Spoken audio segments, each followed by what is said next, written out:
Temenku ini pernah loh masuk rumah sakit gara-gara minum obat banyak. Kita nggak bisa bilang semua manusia itu normal 100%. Gitu. Orang ini, kalau yang sekarang lagi ramai juga ya, diselingkuhin ini. Banyak perempuan tuh mungkin yang tiba-tiba kayak, jangan-jangan jangan pernah mendiagnosa diri sendiri. Karena biasanya orang itu baca di Google, kayaknya penyebabnya gini. Wah, kayaknya aku kayak gini. Kayaknya aku bipolar. Kayaknya aku ini punya borderline personality.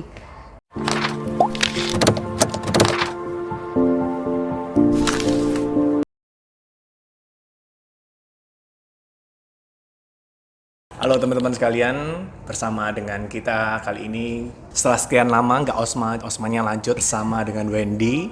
Kita malam hari ini mau bahas topik yang menarik. Belakangan ini ada hal yang memprihatinkan gitu ya. Beberapa kejadian bunuh diri bertubi-tubi dan mempersilahkan Wendy untuk memperkenalkan diri, backgroundnya apa dan sekarang profesinya apa. Silakan Wendy. Oke, halo semuanya. Kalau saya ini sebenarnya seorang performance and wellness coach, terus ambil sertifikasi lagi untuk mental wellness coach. Sekarang fokusnya lebih ke arah pengembangan diri supaya orang-orang punya wellness di dalam hidupnya yang lebih baik lagi, seperti itu. Wow, ya profesi yang jarang ya. Mungkin nggak banyak yang tahu profesi yang dimiliki Ini Wendy jarang. ya. Kayak konsultan kayak gitu, tapi konsultannya lebih ke arah wellness. Sebagai manusia ini kayak gimana, terus kok orang ini bisa berbuat kayak gini, pasti semua itu ada penyebabnya gitu loh. Terus akhirnya lebih tertarik juga untuk mendalami, kenapa sih manusia itu bisa berbuat A, B, C, D. Nah itu cuma terjawabnya di psikologi kayak gitu. Kayak gitu. Kayak belajar semuanya itu ya di psikologi. Gitu. Terus gimana Wen? Pendapatmu tentang belakangan ini kan bertubi-tubi ya, langsung diekspos oleh media, ada orang yang bunuh diri. Itu gimana menurut Wendy? Ya kalau sekarang ini sebenarnya semakin banyak yang terekspos karena kalau sosial media itu kan sekarang berita pun lebih cepat ya. Kayak aku berapa hari kemarin lihat ada yang habis terjun dari apartemen, ada yang juga terjun dari tol, jembatan tol itu sampai kena mobilnya orang. Tapi sebenarnya kalau disadari kita waktu pandemi pun banyak loh sebenarnya yang juga berpikiran untuk melakukan bunuh diri itu. Ya tapi puji Tuhannya ada juga yang terselamatkan, tidak jadi, ada juga yang berusaha kayak gitu. Bahkan ada juga yang karena mungkin ekonomi dan lain sebagainya, terlilit utang mungkin atau kayak pekerjaannya nggak jalan, memutuskan untuk mengakhiri hidupnya, bahkan ada yang ngajak keluarganya. Kayak gitu. Cuma biasanya kadang orang ketika kehilangan tujuan itu untuk ngeraih itu milih jalan instan, ya akhirnya milih suicide itu gitu. Nah, secara dari sisi psikologi nih Wen, kita kepingin tahu sebenarnya penyebab utama sampai orang akhirnya menyebabkan memutuskan oke, saya mau bunuh diri. Itu sebenarnya apa penyebabnya? Atau mungkin ada step-stepnya gitu Wen? Sebenarnya kalau penyebab itu banyak banget gitu loh. Ada yang mungkin karena dia punya gangguan kayak ya misalnya trauma yang maksudnya berkepanjangan gitu. Atau dia punya pengalaman yang nggak mengenakan sebelumnya. Misalnya dia dapat kekerasan verbal, fisik, kekerasan seksual, atau mungkin dia kehilangan. Dalam arti kehilangan itu yang sangat mendalam gitu, kayak ada traumanya. Jadi mulai dari kehilangan keluarga, mungkin juga pasangan, itu sangat banyak. Tapi ada juga yang maksudnya itu karena dia kecanduan. Nah ini yang mungkin orang nggak ngerti. Ada juga yang karena kecanduan alkohol ataupun obat-obatan. Sehingga kadang dia jadi nggak bisa bedain nyata sama nggak nyata. Kayak gitu. Nah jadi kalau ditanya penyebab utamanya apa? Sebenarnya bisa macam-macam. Tapi kalau sekarang, di masa sekarang ini, kebanyakan memang karena dalam tanda kutip itu masalah hidup. Kayak gitu. Bahkan pernah dengar nggak orang yang tiba-tiba putus cinta terus mau bunuh diri? Atau orang yang aduh kok saudaranya ada yang meninggal atau mungkin pasangannya meninggal terus dia menyusul kayak gitu loh. Itu kan hal-hal yang bisa jadi penyebab. Tapi kalau ditanya apakah ada step by stepnya, sebenarnya kalau orang lihat secara kasat mata, berarti kalau orang mau bunuh diri itu kelihatan ya kayak dia mulai mengisolasi diri, terus dia mulai kayak gak mau makan atau kayak dia tiba-tiba kayak gak punya semangat hidup gitu loh. Itu bisa, tapi yang justru lebih ekstrim atau yang lebih mungkin kita lebih ekstra hati-hati adalah ketika kita ngeliat ada orang-orang yang bunuh diri padahal dia kelihatannya nggak kenapa-kenapa. Kita lihat hidupnya baik-baik aja tapi kok dia tiba-tiba memutuskan untuk ya wes mengakhiri dirinya. Contohnya ya misalnya kita lihat juga kayak artis-artis Korea lah atau misalnya mungkin beberapa artis luar negeri yang sangat terkenal, kita lihat hidupnya kayaknya dia berkecukupan kayaknya harusnya nggak kenapa-kenapa, tapi tiba-tiba dia memutuskan untuk meninggalkan dunia ini dengan caranya dia kayak gitu. Nah itu kan hal yang sebenarnya kita nggak bisa tahu, tapi biasanya mungkin dia mulai ada masalah dan lain sebagainya yang mungkin dia jarang cerita, akhirnya dia mau cerita. Semua orang punya kesempatan yang sama untuk mencegah itu kalau aku bilang, karena kita nggak pernah tahu orang yang mungkin lagi ngobrol sama kita, atau mungkin ada teman yang tiba-tiba nggak ada angin nggak ada hujan curhat. Coba dengerin dulu, karena bisa jadi mereka itu butuh untuk didengerin supaya mereka bisa mengurangi atau mungkin malah menghilangkan pikiran-pikiran untuk yang mencelakai dirinya kayak gitu. Karena justru yang mengerikan itu kalau dia nggak ngomong apa-apa, nggak ada apa-apa, tiba-tiba yaitu minum racun, ada yang mungkin mau menyakiti diri dan lain sebagainya. Tapi kalau orang yang misalnya dia masih, aku bilang masih seeking for help, dalam arti kayak aku nggak kuat nih ambil dunia ini, aku kayak gini, pasti kan kita langsung cepet refleks loh, ya jangan, masih banyak yang sayang sama kamu kayak gitu loh. Nah ini masih cepat diselamatkannya, tapi yang nggak ngomong itu yang justru lebih bahaya. Jadi kalau bisa ya kita peka sama lingkungan sekitar. Mungkin teman kita yang kelihatannya baik-baik aja, tiba-tiba mungkin lagi ada masalah di kerjaannya atau apa. Sometimes kita cuma tanya, kabarmu ya apa? Atau misalnya dengerin aja dia waktu ngomong atau dia lagi cerita, itu jauh membantu sebenarnya. Iya. Gitu. Wow. Jadi ya.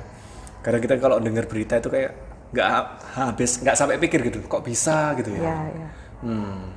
Terus kira-kira kalau menurut data tahu nggak lebih banyak mana orang yang tiba-tiba yang baik-baik aja tiba-tiba bunuh diri, atau orang yang sebenarnya sudah menunjukkan gejala, itu lebih banyak mana kira-kira? Kalau misalnya yang sekarang ya, mungkin kalau karena kita sosial medianya jalan, terus kemudian berita juga ada keluar, banyak yang sebenarnya sudah menunjukkan tanda-tanda itu lebih kelihatan memang.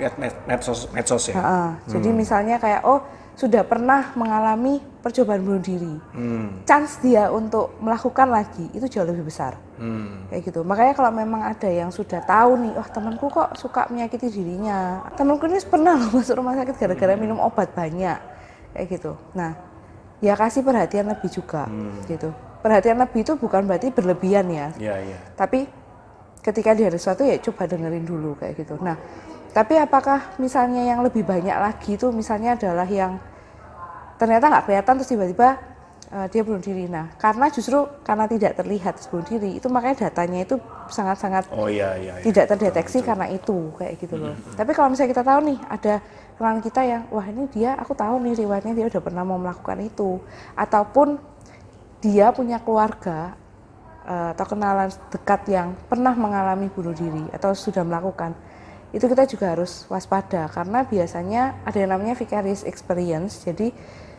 dia melihat orang lain dan dia merasa menjalani itu, jadi dia bisa untuk meniru seperti orang ini. Kalau yang sekarang lagi ramai juga ya, diselingkuhin ini, banyak perempuan tuh mungkin yang tiba-tiba kayak jangan-jangan.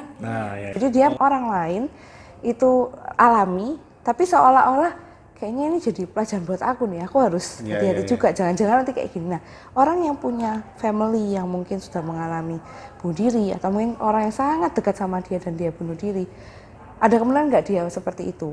Bukan kita bilangnya menular ya, tapi kemungkinan untuk meniru seperti itu bisa nggak? Sangat bisa, makanya harus hati-hati juga gitu loh. Ya kita lebih pekalah dengan sekitar kita gitu loh. Wow, jadi luar biasa ya teman-teman kalau kita lihat ternyata macamnya itu banyak ya, banyak sekali penyebabnya dan akhirnya sampai dia memutuskan untuk bunuh diri. Nah sebenarnya saya pernah dengar ada orang yang memiliki kecenderungan untuk menyakiti diri sendiri, itu sebenarnya penyakit atau gimana sih Wen? Kalau selama yang aku pelajari, kalau yang sampai dia menyakiti dirinya sendiri itu memang ada gangguan juga kayak gitu. Tapi gini, manusia itu kita nggak bisa bilang semua manusia itu normal 100% gitu. Kalau aku dulu waktu kuliah, ada yang namanya perilaku maladaptif. Maksudnya perilaku yang kita rasa ini harusnya nggak normal deh, kayak gitu loh. Tapi perilaku maladaptif manusia itu range-nya beda-beda. Kalau level itu gampangannya beda-beda. Contoh ya, kayak kalau kita dulu sering cuci tangan, sering dengar ya OCD itu bener-bener semua harus teratur, kebersihan dan lain sebagainya. Tapi kita mungkin cuci tangan 10 kali sehari lebih daripada teman kita. Di mata teman kita itu kita sudah maladaptif. Atau misalnya kita suka ini loh, apa kalau masukin Oh iya. apa, nah benar, sehari mungkin sudah sampai 20-30 kali, itu sebenarnya udah maladaptif. Atau kita suka goyang-goyang kaki, itu maladaptif. Kayak gitu. Nah, ketika menjawab soal yang menyakiti diri sendiri sebenarnya, ya itu juga termasuk hal yang termasuk gangguan kok di psikologi, tapi kita juga nggak tahu kadarnya, makanya perlu untuk dicek dulu, dites dulu. Tapi kalau sampai ada yang kayak gitu, sebenarnya kita perlu telusuri dulu. Pertama, benar nggak memang dia menyakiti itu untuk dapat perhatiannya orang. Misalnya kalau ketika dia menyakiti, wah aku pasti diperhatikan. Ada yang punya pola pikir kayak gitu loh. Mau cari perhatian. Betul. Iya. Ada juga yang mungkin dia belajar di lingkungannya dia itu keras, dimana kalau menyakiti itu hal yang baik. Misalnya kayak, oh kamu salah, kamu dihukum. Nah sebelum aku dihukum, aku menghukum diriku sendiri. Ada yang seperti itu. Makanya sebenarnya pikiran manusia itu sangat kompleks. Dan kita tuh mesti tahu ini yang mana. Makanya nggak bisa sembarangan mendiagnosa, oh berarti kamu ini sakit mental ya, kamu ini. Cari dulu, tes dulu mungkin. Terus jangan pernah mendiagnosa diri sendiri. Karena biasanya orang itu baca di Google, oh kayaknya penyebabnya gini. Wah kayaknya aku kayak gini. Oh kayaknya aku bipolar. Oh kayaknya aku ini punya borderline personality. Jangan gitu dulu, tapi better ke yang profesional, dites dulu, kamu tahu kenapa. Atau misalnya kamu ngerasa, misalnya yang ternyata denger ini tuh orang yang suka menyakiti dirinya sendiri, terus dia merasa kayak, loh masa sih itu nggak normal? Bisa loh dia berpikir gitu. Misalnya dia bilang, oh masa sih nggak normal? Ya udah coba cek aja dulu kalau kamu ragu. Justru ketika kamu mempertanyakan perilakumu, lebih baik kamu mencari jawabannya yang betul lewat tes ke profesional yang baik ya apa kayak gitu. Karena banyak orang yang mungkin tidak menyadari itu kayak gitu loh. Oke, wow. Terus kemudian saya mau punya pertanyaan, apakah semua penyakit kejiwaan bisa disembuhkan? Atau mungkin yang gangguan yang seperti kecenderungan ingin menyakiti diri sendiri itu bisa disembuhkan nggak sih? Ada yang mungkin bisa sembuh dalam tanda kutip, ada juga yang dia harus berdamai dengan itu sepanjang hidupnya.